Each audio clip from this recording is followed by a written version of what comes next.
Hey everybody, I know we still have a few people logging on to join us, but I wanted to go ahead and get started by welcoming everybody to today's webinar, The Legal Landscape, Quarterly Compliance Updates.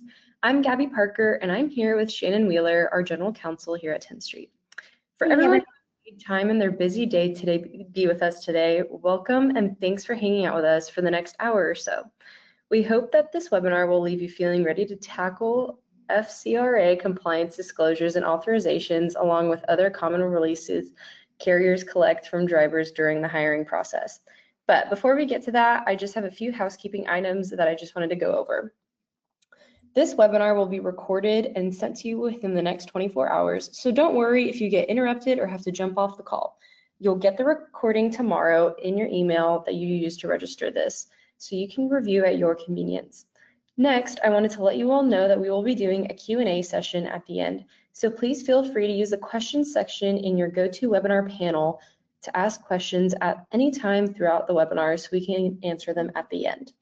With all that out of the way, I'm going to go ahead and pass the mic over to Shannon and let her get this show on the road. Thank you. Hey, good afternoon, everyone. Thank you for being here with me. I appreciate it, and I'm happy to be here talking today about all things releases, so all things FCRA, disclosures and authorizations, things along those lines. So next page, Abby, we're going to go ahead and dive in. Of course, I have to give my typical legal disclaimer. This is educational information only. It is not legal advice. Especially with the FCRA, I highly recommend that you consult with an FCRA specific attorney about your releases, your disclosures and authorizations. I'm happy to recommend a few. I have several that I've worked with that are also in the trucking industry and familiar with the trucking industry and their needs. So if you need recommendations, happy to give those. But this is not legal advice, and we disclaim any warranties associated with this. All right, so what are we going to talk about today? I'm very excited, as always, to talk about releases. I love the functionality we have in Tenstreet around the releases, and I'm going to show it today. I'm very proud to be able to, I'm going to be sharing my screen. I'm going to be walking you through what it actually, your releases look like in Tenstreet from the driver's perspective and how they work. But I'm going to talk first about just the FCRA compliance landscape, where things exist, where things sit. Oh, sorry, go back one just on the agenda. And then I'm going to talk about the disclosure and authorization. I'm going to cover some best practices, and then I'm going to go through the Tenstreet functionality. So next slide, diving into the compliance landscape. So the FCRA stands for the Fair Credit Reporting Act. And you might just offhand notice 1970 was when this law was passed. Yes, it is a very old, very antiquated law, but it is not going to be changed anytime soon. And so it's just something we're kind of stuck with and we're going to be dealing with and until really I don't even see it being changed anytime in the future. But you might look at that and you think, oh, I don't pull credit reports, I'm done. Not true. The Fair Credit Reporting Act actually encompasses much more than just credit reports. So stick with me here as we go through and I'll cover all the things that it does talk about. The key things, it is regulated by the FTC and specifically the CFPB. Getting tongue twisted with all of these acronyms, but those are very big administrative agencies that have a lot of power. That's why I mentioned them. The other thing that it's regulated by are class action lawsuits or just private rights of action, which means that if you violate somebody's rights, they can sue you for it. And most often, a singular case turns into a very large class action in the FCRA and when we involve the FCRA. And it is one of the most contentious and expensive litigation areas that employers face. And so rightly, a lot of trucking companies, a lot of our clients in Tenstreet are worried about the world as it relates to nuclear verdicts, and they very rightfully should. Those are obviously very big issues and high liability, high risk areas. But don't let that overshadow the FCRA and your FCRA compliance, because You really, with just doing a little bit of maintenance, having a little bit of policies, and then following those, you can manage the FCRA risk, which is also a very large risk. So the number one risk with regard to the FCRA is your disclosure and authorization language. And that's what we're going to talk about today. And this is sort of going to be, as I talk, your annual reminder to, hey, go look at these things, go update them, look at them once a year, and make sure that they still fit with where you want to be from a compliance standpoint, from what you do and your processes. But this is, sort of the number one risk is making sure your disclosure and authorization language looks good. The second risk with the FCRA is your adverse action process. And that's the sort of process on the back end when you are taking adverse action or not hiring somebody, or maybe terminating their employment based on a consumer report. And we are going to talk about all things adverse action and show a demo as well, and talk about our adverse action product in a webinar on April 28th. So here in just a couple of weeks, we're going to dive into that sort of big second risk factor. And so be sure to sign up and stay tuned for the second side of this process, which is the adverse action process on April 28th. Okay, so let me provide just, if you're familiar with the FCRA, you probably know these things already. If you're not familiar with the FCRA, I want to give just a couple of high bullet points for why you need to pay attention to this. So a consumer, you'll hear that word used a lot around the FCRA.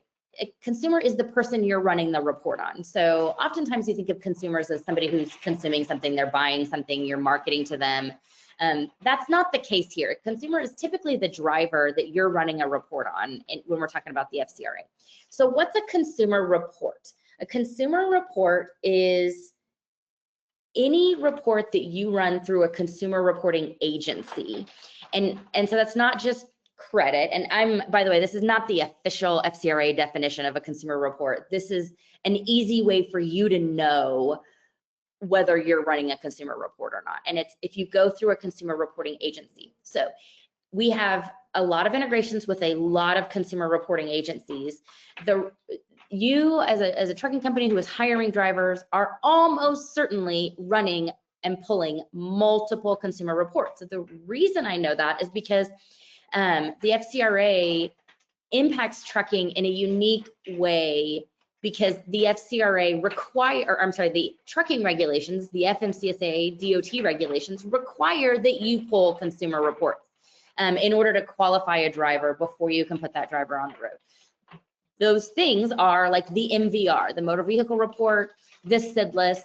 Often you will pull a criminal background check or a criminal record to make sure that they don't have any violations with regard to the use of a truck. And then you might be pulling credit reports. We have a lot of companies that do that as well, but you're probably doing employment verifications through a third party. You might do those directly. If you do those directly, like via fax or phone call, that could be, but is might not be a consumer report. But if you go through a third party, for example, if you use Tenstreet's exchange network, you are very possibly that is also a consumer report. So all of those things that you do in trucking before you hire a driver are considered consumer reports. And I'm just going to pause for a second. Hopefully you all can't hear it, but I am in Tulsa at our headquarters right now, and it is pouring down rain. So hopefully you can hear me. I can barely hear myself.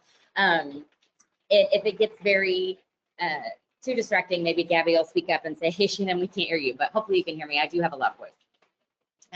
So those are sort of the basic high points of sort of the definitions that I'm using when I talk about the FCRA and how it very, very likely impacts you.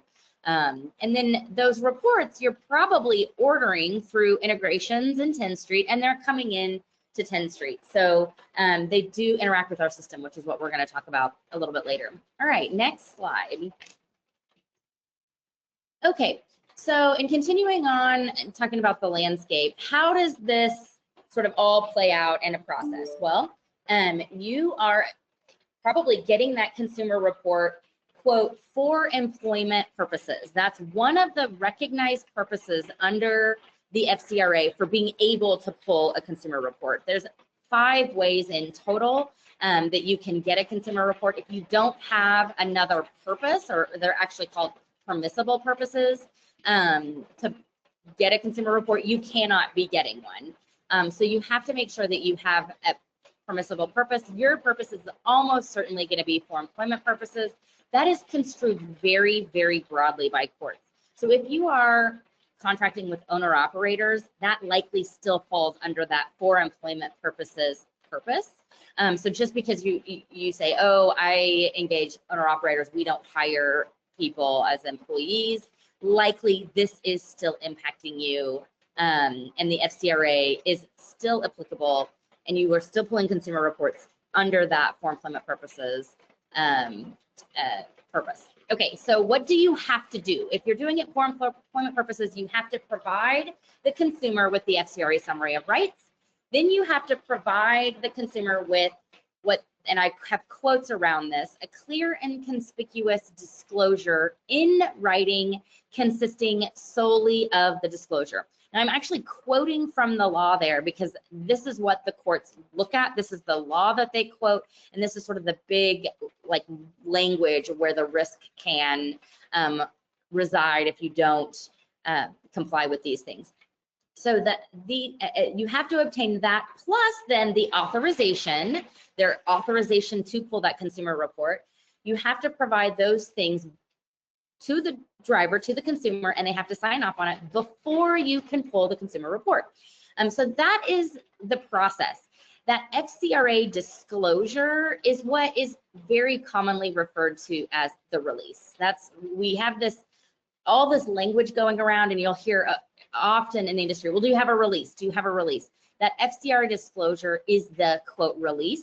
And it really is the FCRA disclosure combined with the authorization that is the release. But as I'm going to talk about here in just a minute, you should not combine those things. So next slide, please, Gabby. I want to talk about just the risks here. And I show this chart every year at our user conference. If you go to our user conference, I show this chart, which by the way, if you have not signed up, you can still sign up to join our user conference. It's a little bit of a tight window, and so there might be some restrictions around it. But if you haven't signed up, I highly recommend you sign up. There's some amazing things that we're rolling out. And I'm going to be talking about compliance, this as well as some other compliance aspects. And we have a lot of really, really amazing things that'll be happening there. So I hope that you all are going to be in Vegas next month, and I look forward to seeing you there. Please come introduce yourself. I will be there and look forward to meeting you if you come. Okay, but I do show this chart. Obviously, I show the updated version. So every year since about 2019, I've showed this chart. Well, as you can see, this is a list of a chart of showing the number of FCRA lawsuits filed across the United States in the year. Now, I started showing this chart, like I said, in 2019. And then back then when we were looking at around 5,000 lawsuits a year, FCRA lawsuits a year, we thought it was huge. We could not believe then the number of lawsuits that were filed. However, if you look at this chart, the thing that is just unbelievable that stands out to me is what happened last year. So it was still growing, right? Like you can see every year after year, it's one of the only litigation areas that continues to grow year after year. It has not gone down. It's sort of stayed the same between 22 and 23, but then since then it has exploded. Last year, we could not believe the number of FCRA lawsuits filed. That is, yes, that is 83,000 lawsuits about the FCRA filed. We were all just unbelievably shocked by that. This year so far, we only have the data for January and February, and it is up 37% already for 2026. Unbelievable. If we follow that through to conclusion, like what we saw last year in 25, that means there will be, I kid you not, around 11, estimated around 11,000 FCRA lawsuits in 2026. If you just Google the explosion of FCRA lawsuits, you will see legal article after legal article about it. It is unreal. It's sort of catching people off guard, which is why I am holding this webinar today and why I'll be talking about it also at the user conference, and why I highly, highly recommend that you have your FCRA processes in place, because just across the United States, the FCRA lawsuits are exploding, and you don't want to be in one of those in one of those lawsuits. Not only are they very costly just to defend, even if you win, if you don't, you're looking at class action type numbers in the millions. Okay, so with that, bright news, let's move on to what is required. So, okay, we know the FCRA applies, we know all these terms, but Shannon, what does that mean I have to do? Okay, so what you have to do is you need to first show, before you pull a consumer report, you need to first show an individual their FCRA summary of rights. And as I'm going to show you when I demo our product, we do this, we show that on your behalf.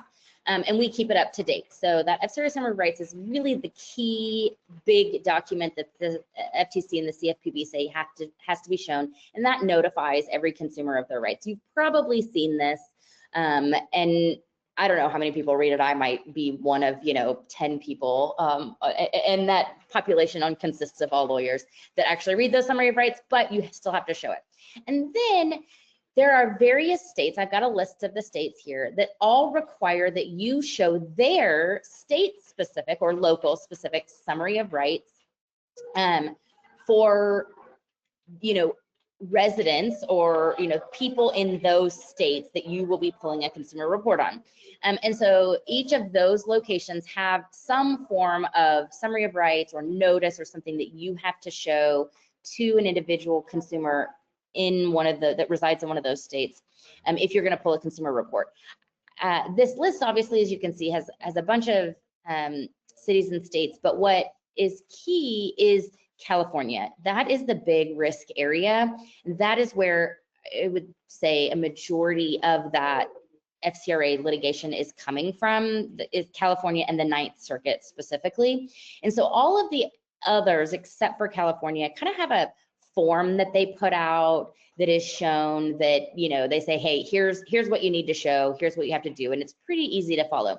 California is not a form, of course, they wouldn't make it that easy, and it is less standardized. And they do say, hey, you have to tell the consumer these things, but it's kind of fuzzy and there's been a lot of litigation around it. And so it's really that California summary of right that you want to get legal advice on and make sure that you're in compliance there.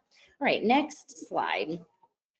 So then you want to show the FCRA disclosure. So let's talk about this disclosure document, because this is the key document. This is where the law, and the litigation focuses on. You have to show the document that is solely the disclosure, and you can't have any information in that disclosure other than what is required. And so this is where the debate comes in, because nobody says, say these exact words, right? No court has said, this disclosure is exactly what you should show and exactly how it should look. So of course, we're just all left guessing, and the plaintiff's lawyers like to poke holes in whatever is drafted, saying that it is, not compliant. And so it gets a little gray and fuzzy from here. And then you also get disagreements amongst the courts. So you'll have the Ninth Circuit that's sort of indicates, hey, you shouldn't say this, but you have the Third Circuit that says, oh, you should say this.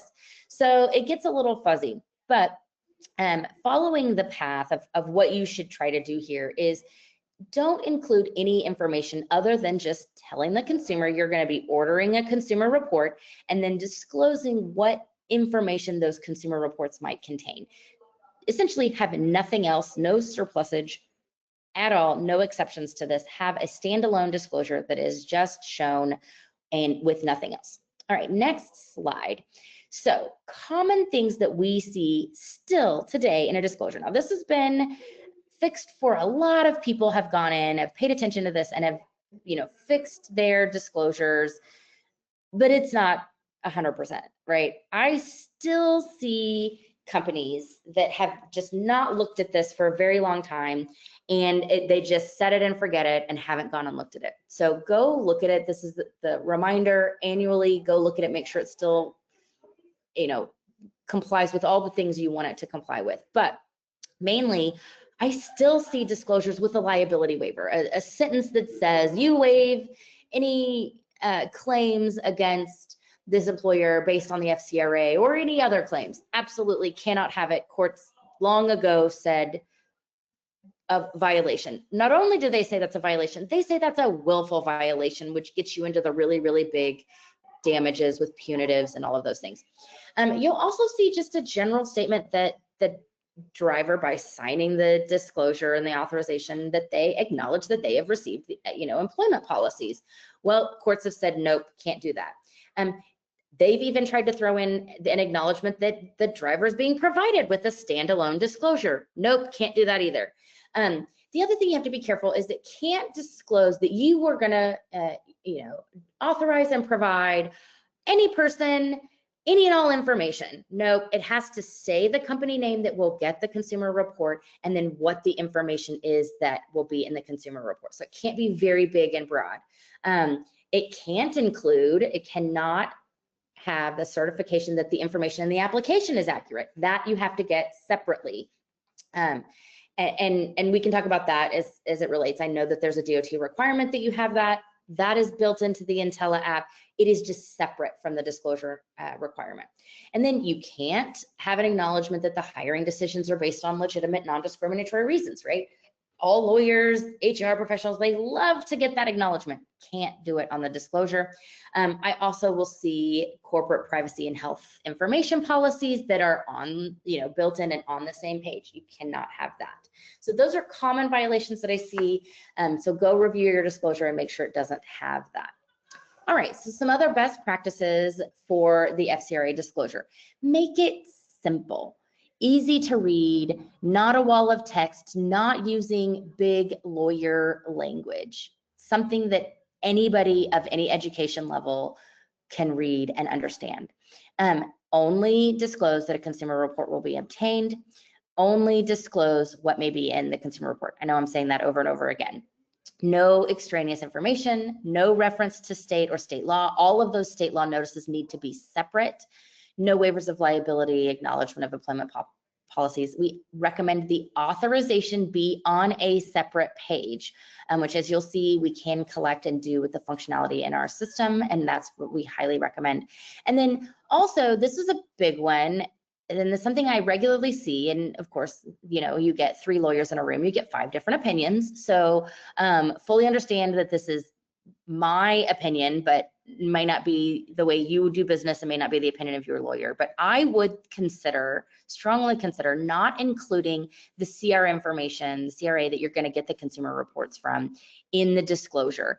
And here's why, as we go through and I show you how it works, the reason is because you might change those consumer reporting agencies. And so if you're saying, hey, we're going to get all of our consumer reports from, I'm just going to make up a name because I don't want to name any consumer reporting agencies. We're going to get them all from, Shannon's Consumer Reporting Agency, located at 100, USA, Anytown, name the state. I see commonly those CRAs identified in the actual FCRA disclosure. Well, if you change consumer reporting agencies, or if you add consumer reporting agencies and you don't get a consumer report just from Shannon's Consumer Reporting Agency, you are now not in compliance.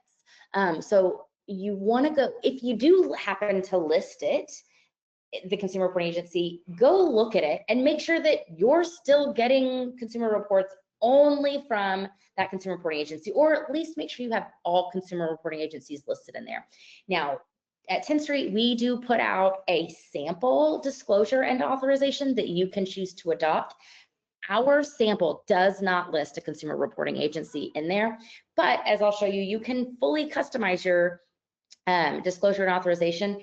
And I do see a lot of companies that use us have consumer reporting agency information in their disclosure. So go look at it, make sure that it is either accurate and or that you want to just take it out of there so that you don't get kind of stuck in that trap if you happen to move consumer reporting agencies. Okay, so then after the disclosure and authorization, there are other releases, that's the commonly accepted term in the industry, that you will get in connection with the application on the IntelliApp. And we present these on your behalf in the what we call, quote, releases section of the IntelliApp, which comes after the driver has signed the application, then is the releases section, which I'm going to show you today.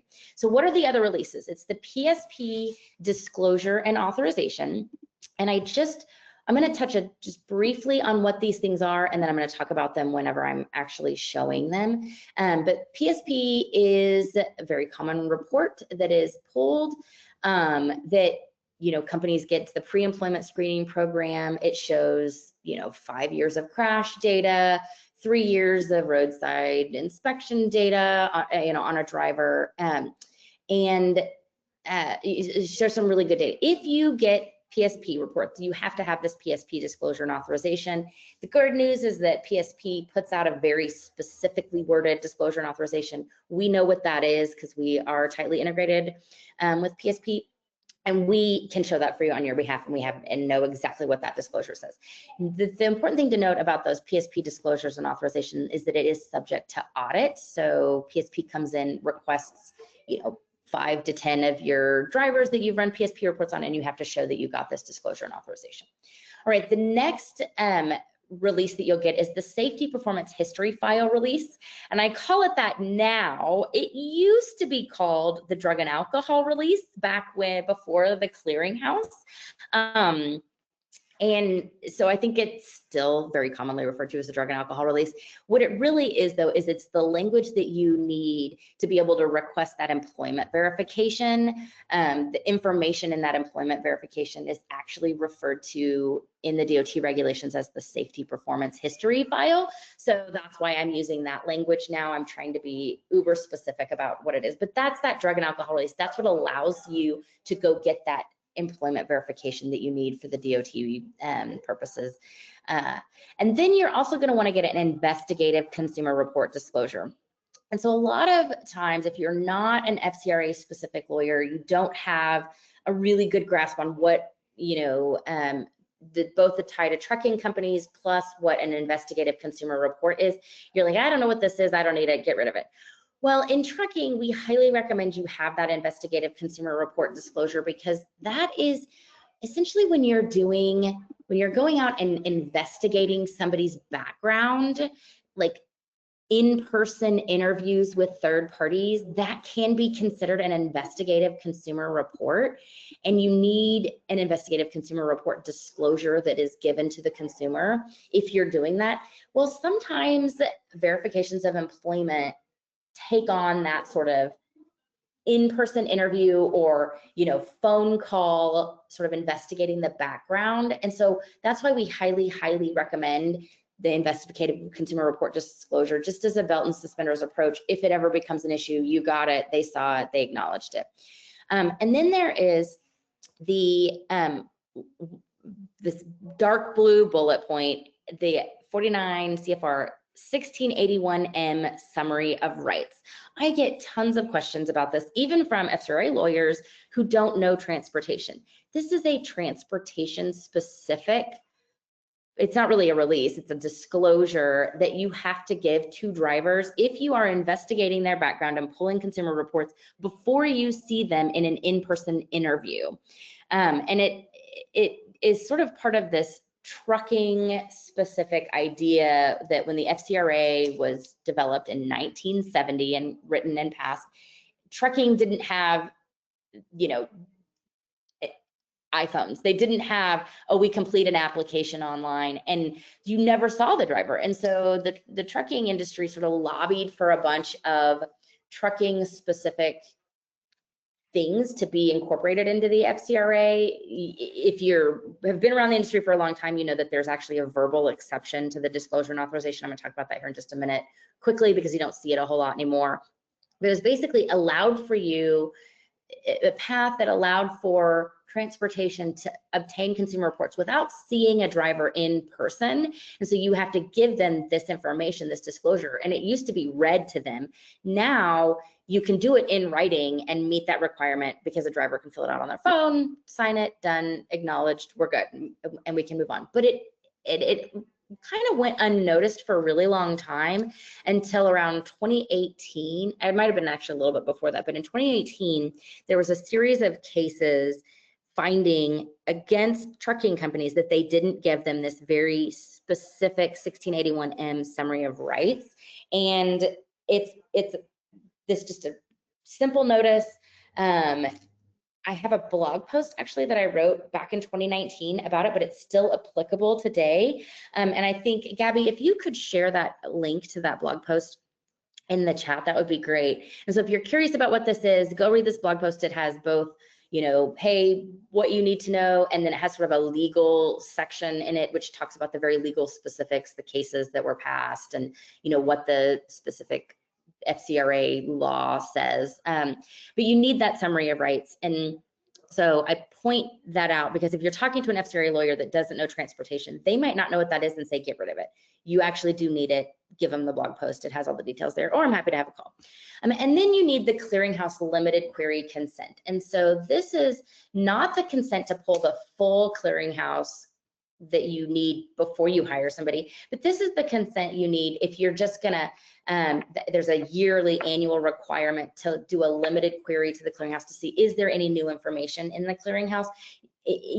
Some companies only do it at the 1 year mark, which is the regulatory requirement. Some do it periodically throughout the year on their drivers just to see, make sure that there's not any information in the clearinghouse that they need. This is that authorization to do that limited query. Is there any information? And so that is actually something that you need to get in writing, and that's that clearinghouse consent.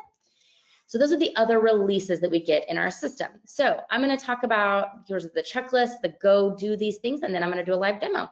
And I'm doing great on time. I'm really proud of myself. I'm only 30 minutes in. So sorry if I'm going a little fast. I'm trying to get through it all. All right, so what to go do? Go review your disclosure and authorization today, and then do it once a year. Make sure that each release is separate and on separate screens from all other notices, and I'm going to show you how we can do that. Don't reference state law in your FCRA disclosure. You're going to want to have it separately. And we have a really, really cool way of showing dynamically the state notices that you need to show. And I'm going to show you how we do that. And it's incredible. Our developers are awesome and how they do that. And I'm just going to do a shout out to John, one of our lead developers, who just updated all the state notices for me. It was a big project him and I worked through. He did a fantastic job. And I'm very grateful to him for keeping us compliant there. And then on your FCRA disclosure, you do not want to have any kind of waiver or any kind of reference to waiver or liability or anything like that. If you have a CRA list, make sure it's updated. All right, so don't rely on that verbal authorization before you run consumer reports. Technically, it does exist in the FCRA law. You can get a verbal authorization. However, that doesn't apply to PSP. And if you get that verbal authorization, for it to be valid, you will have had to read out to them that FCRA summary of rights and the disclosure and all the things before you get that verbal authorization. And then of course, just like everything else verbal, how do you prove that? And so if a driver says, nope, I didn't do that, you say, yes, you did. Well, okay, do we have a recording of it? And if you have the recording, did you do all of those mandated things for that verbal authorization to be valid? Let's not run the risk. It would literally take you 15 minutes or longer to read all those things out loud. It's just much simpler. Send them, the IntelliApp, and you get it all signed there. So don't rely on that verbal authorization. Back in like 2018, 2019, I saw a lot more of that. I don't see a whole lot of it today. And really do have an FCRA attorney review your disclosure and authorization. It is one of those areas of law that it might cost you a few $1,000s to have them look at this, to give you some tips, but it will pay dividends so that you're not involved in a FCRA, class action lawsuit down the line. And so just to quantify, I know I said class action lawsuits and I showed the number of lawsuits, what those look like, it's like if you get a willful violation, it could be as much as like $2,000 per driver, per consumer report that you pulled, because you pull consumer reports on all drivers. And if you add that up at the rate that you probably pull consumer reports on drivers, not hired, any of those that have applied, that you've pulled an MVR on, that you've pulled a CDLIS on, that you've pulled, background check on, all of those, that's a notch, that's a ding, on the calculator for those damages going up. So that's what I mean on go get this done. And also have them look at your adverse action letters, like we're going to talk about on April 28th. Okay, now it is time to dive in. Just give me a second here. I'm gonna switch over to sharing my screen. Gabby, I think I have to take back over here. I am gonna show this screen. Okay, Gabby, can you see my screen? Am I showing the right one? I can't see your screen. If you wanna, here, let me. It says I'm showing it. It's green and it says showing screen 2, which is the screen I'm trying to see.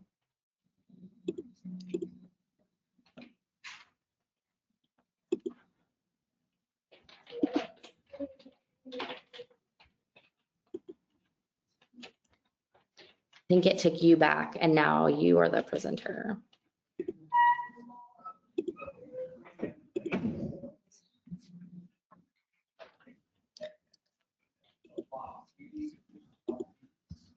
I just made you presenter, Shannon. Okay, perfect. Let's see if this works. Okay, I hit show my screen. Is it showing it now? Yes, perfect, thank you.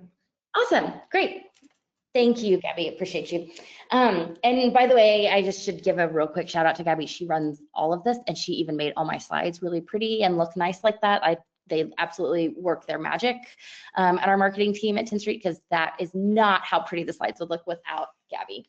So, okay, now to level set on what you're seeing here, you're seeing my screen, which is a, this is what we call as the signature only portion of the IntelliApp.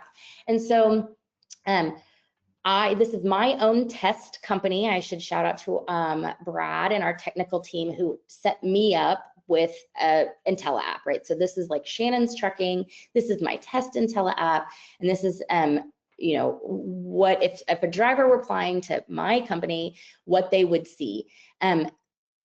What you haven't seen, because I've kind of skipped ahead in the process, is you haven't seen the driver fill out and complete every portion of the IntelliApp. So they would have, you know, come in, seen the, you know, first screen, they would have filled in their personal information, their name, their address. It's really key, the address of where they live. And then they would have filled in, you know, all the other DOT required processes, all your custom questions, and gone through the screens of the IntelliApp.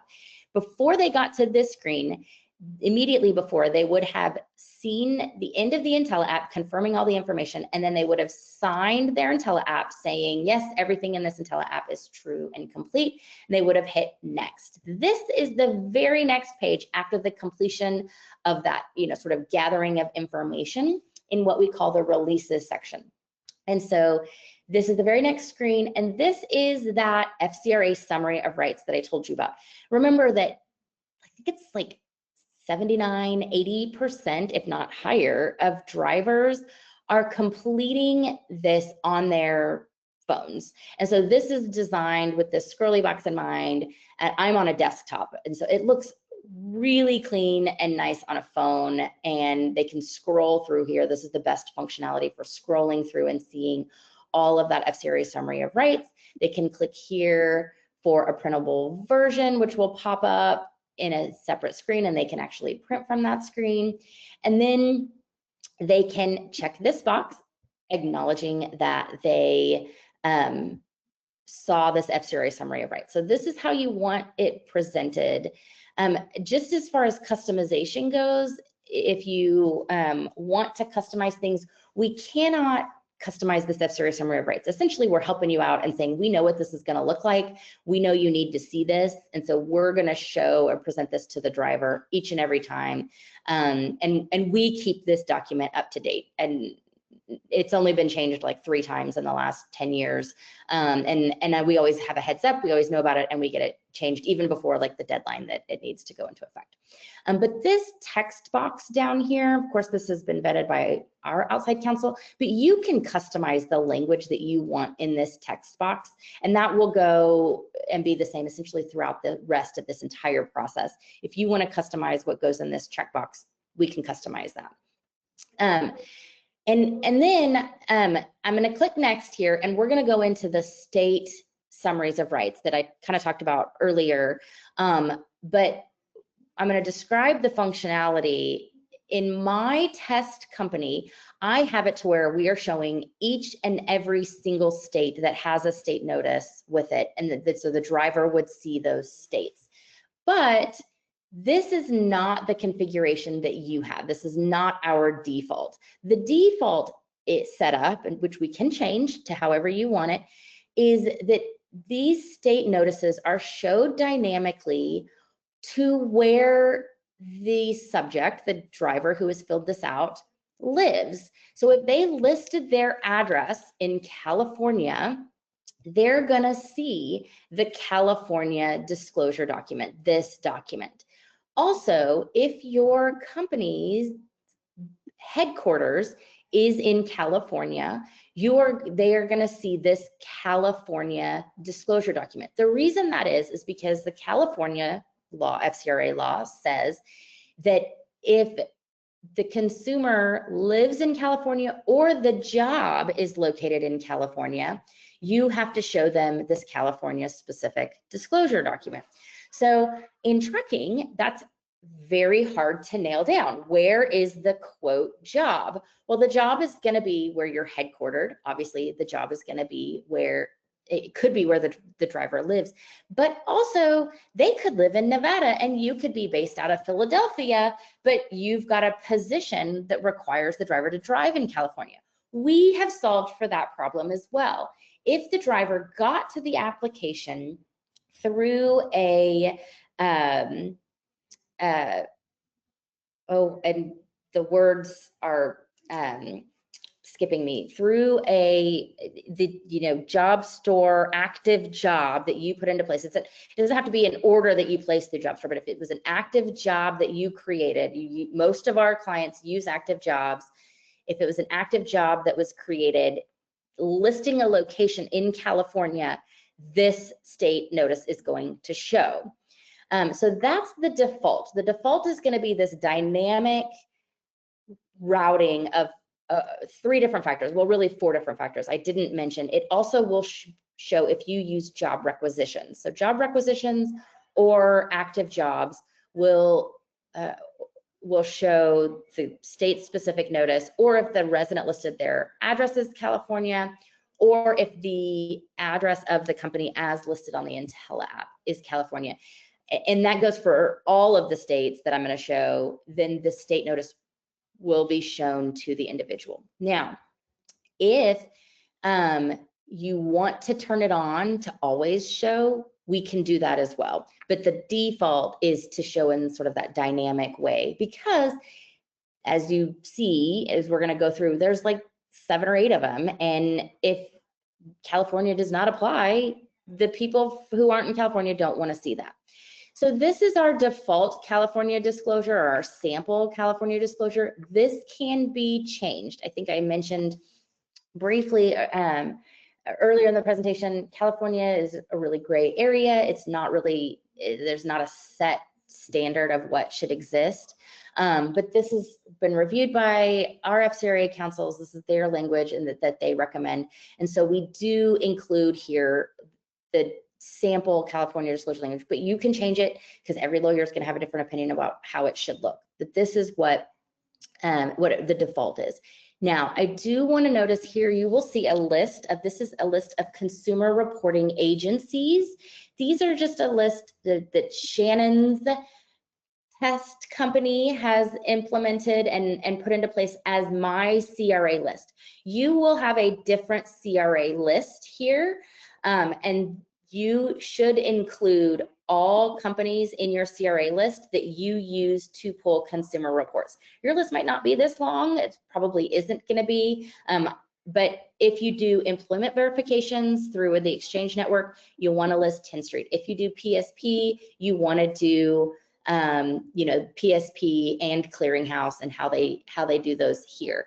And then you want to list any other companies that you might pull the MVR or the background checks from, including, don't forget if you do MVR monitoring, you're going to want to list those.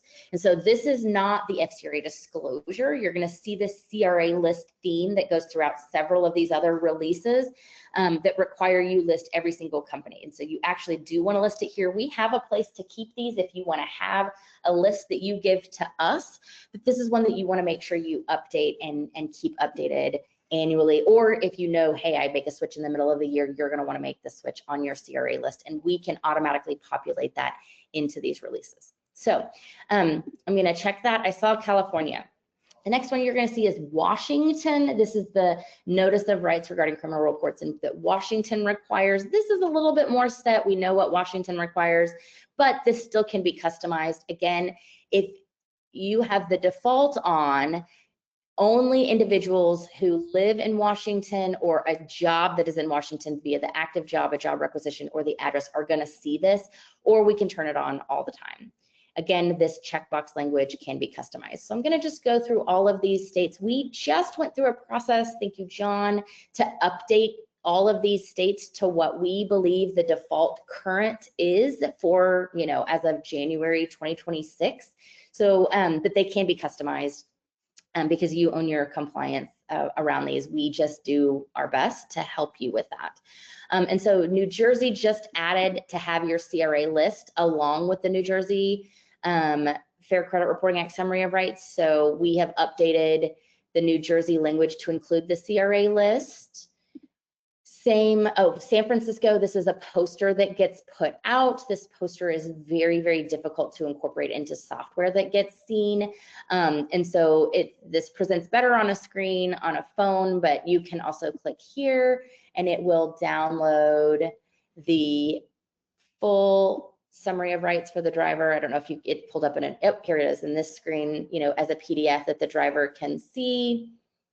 They can also zoom in and see it. And then you'll click to acknowledge that. New York also added a consumer reporting list here, so you'll want to make sure that you update that. Maryland changed what their notice of rights is, so we made those brief little changes and updated that. Philadelphia also changed theirs. We've updated that. And again, I'm showing each and every state. The default is not to show the state unless it is dynamic. So make sure we're doing this how you want it to be shown. Massachusetts, we updated that one. All these links had been changed and we've got that updated now for you. Nevada, we have that one there for you, and New Hampshire. And so again, I have shown every single state. It is the default is to show dynamically. I do want to also mention that these state notices will not show if you just send this. If it's set up to show dynamically, they're not going to show if you just send a signature only app, because that app has not recognized where the driver is not recognized where the state is of either the job or the consumer is, unless the state that you're headquartered in is one of those states. So for example, if Shannon's test company was located in New Hampshire, this New Hampshire summary right is always going to show. That's the only way in a signature only app that it will show. Otherwise, you would have to turn on every single state notice to show. But the default is when they're completing the application, then they'll see it. All right, this is the PSP disclosure and authorization. And this is the standard set language. We update it if PSP ever updates it. So we know what this should look like. We know what the language is. Our language gets audited all the time. And so you're going to want to make sure if you order PSP that you have this implemented, and we can implement it and we have the exact correct language. All right, here is the FCRA disclosure. And this language is currently set to our sample, Tenstreet sample language, but you can implement any custom language here that you want. Just send that custom language over to your account manager, and we will make sure that we implement your disclosure language. As you can see, it's just saying you're gonna order background reports, and then what could be in that background report. And so obviously this is pretty trucking specific, but is also really broad because we know the things that you could potentially be ordering in trucking. Obviously, you know, character, general reputation, you'll see that on any background check, mode of living, drug and alcohol test results, motor vehicle records, driving records, criminal history, public court records. So this is all very common information. We even have the CDLIS built in here, and then information from former employers, things along those lines. So these are very common, but of course, you want to make sure that this fits for you and your company and what you're doing. Notice our default does not have a consumer reporting lists. Oftentimes, if you use a consumer reporting agency, they will provide you with language that they, you know, sample language that you can use.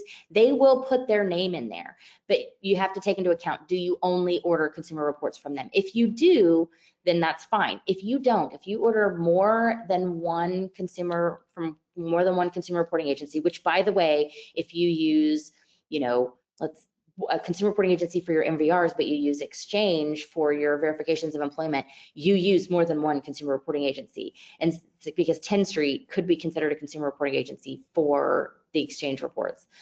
So be sure here that you're compliant. This is the big standalone document that you want to be very clear, simple language, and we can customize this for you. Just send it over.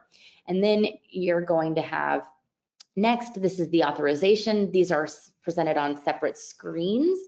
As you see, they're then combined into one PDF document, which goes into the document section for the driver. And this language also customizable, but this is the FCRA authorization that you need. And click through that. All right, now we're going to go into the other trucking specific releases, and I'm going to go real quick so we have time for questions. This is the quote drug and alcohol release, so the safety performance history release. This is what you need to be able to get verifications of employment. It used to be called drug and alcohol release when you would, this was the only way to get it, you know, pre-clearinghouse to get that drug and alcohol information. Now, there's some argument, oh, we don't need this anymore, we get the clearinghouse. Well, you still need verifications of employment, and those companies that you're getting the verifications of employment from are going to require that you still have this release. Even if you're not getting alcohol, drug and alcohol information from them, they will still want this safety performance history release, this language right here, which says, you know, all the information's, oh, it's yelling at me because I haven't been doing anything. And so you will still likely need this to be able to get those verifications. Of course, this is customizable. Anything you want here, we can put your language here. All right, and then this is the clearinghouse limited query consent that I talked about earlier. This is pretty standard language. Actually, the clearinghouse puts out this language, but we can customize it if you want different language here. All right, this is that 1681M summary of rights that I talked about. That's a transportation specific summary of rights. If you have questions about it, go look at the blog post. If your attorneys have questions about it, send them the blog post. It talks about what this is. It does also include your consumer reporting agency list, which I have built in there. We can automatically put that CRA list in there for you. Again, they will check that box. And then here we have the investigative consumer report disclosure, which is what I told you that you need. You are going to want to include your CRA list there. And then there's some investigative consumer report specific state notices that we've also included. This is not the FCRA disclosure, so all those rules I told you about extraneous information, things along those lines, don't apply to the investigative consumer report, but it is still good to have all of these things in it. It's sort of a belt and suspenders approach. You do want to make sure that you're covering this in case those verifications of employment or any other phone calls or talking about, you know, the driver in the industry that you might have or do, you will be covered under this investigative consumer report disclosure if you have that. All right, and that's it.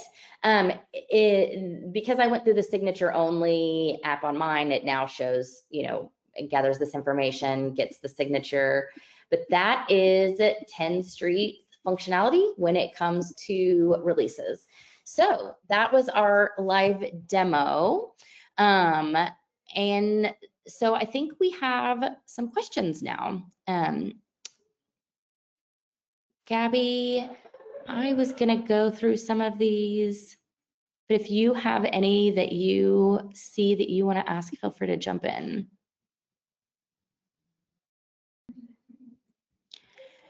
Okay, so the first question I see is, are employment verifications through Tenstreet considered direct prior employer reports? It depends. I know you hate that answer. That is a very lawyerly answer. You should treat exchange reports that you get through Tenstreet as, if you get it through the exchange network, you should treat it as a consumer report. There's legal arguments that it's not, there's legal arguments that it is. So belt and suspenders approach, treat it like a consumer report. If it comes via fax, it's pretty clear it's not a consumer report. If it comes via email, it's probably not a consumer report.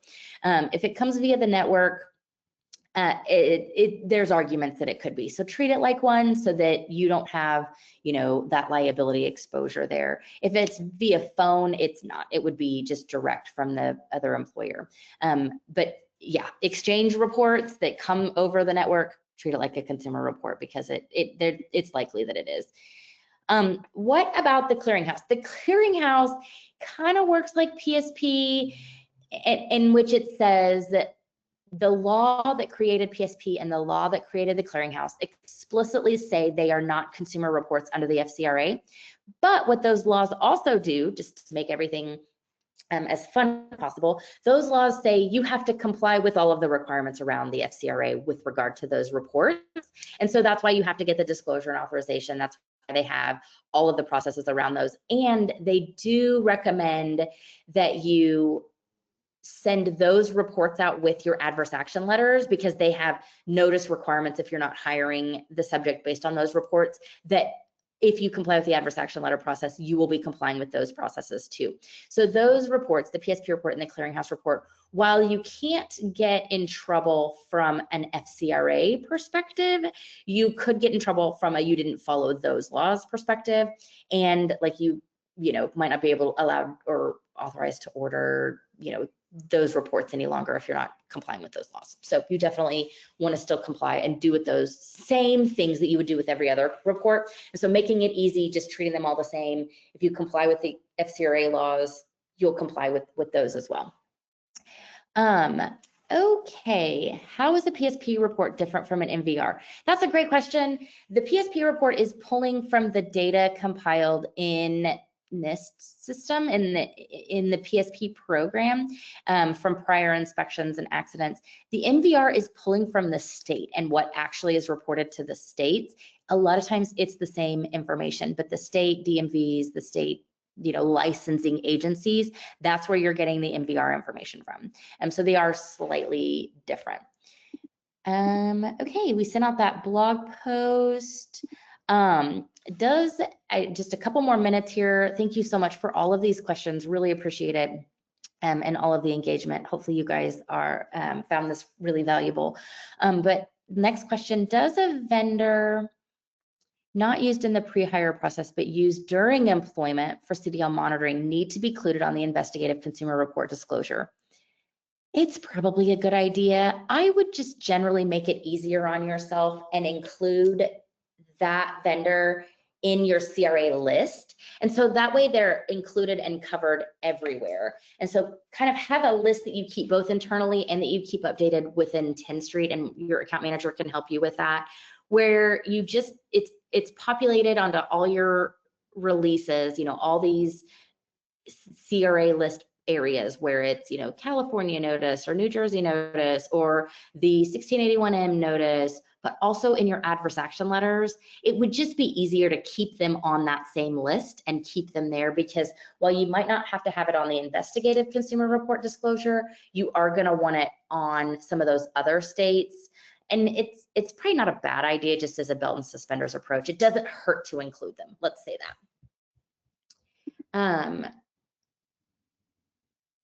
Let's see. So in talking about compliance, I just want to mention that compliance with all things in Tenstreet is your obligation. And so Tenstreet, we don't know all of your internal processes. We don't know, how you're, who you're ordering consumer reports through, or what processes you may have that are different. And so we let you control your compliance in Tenstreet. And so if we set you up with a default, and then we can customize any of these things to your own individual compliance needs.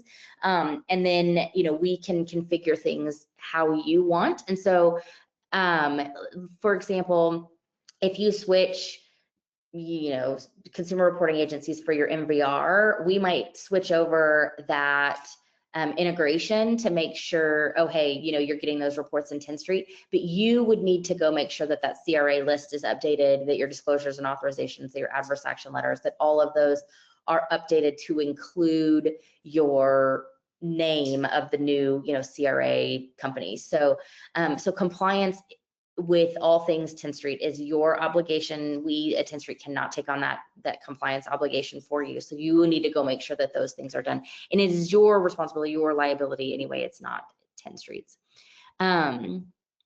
Okay, we are at 12 o'clock, 1 hour. Sorry that I did not get through all the questions, but I do appreciate you guys being here with me, and I hope to see you in Vegas if you come to our user conference.